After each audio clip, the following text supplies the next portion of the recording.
before finishing school. We had 100 employees. CEO studied abroad, he was a PhD. Actually, the idea was pretty cool. It was like the earlier version of Starlink. Then I started to see the company kind of not execute well, missing the goals. I think what really drove down the company was the culture. The leadership was disconnected from what was happening in the field.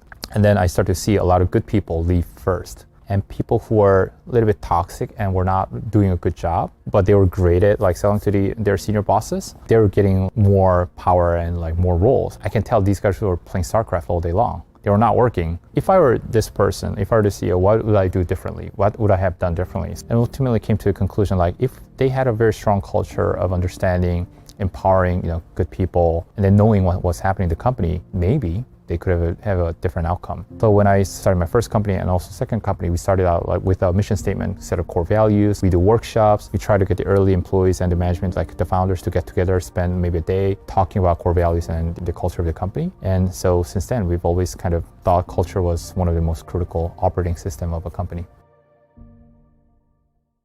People have to realize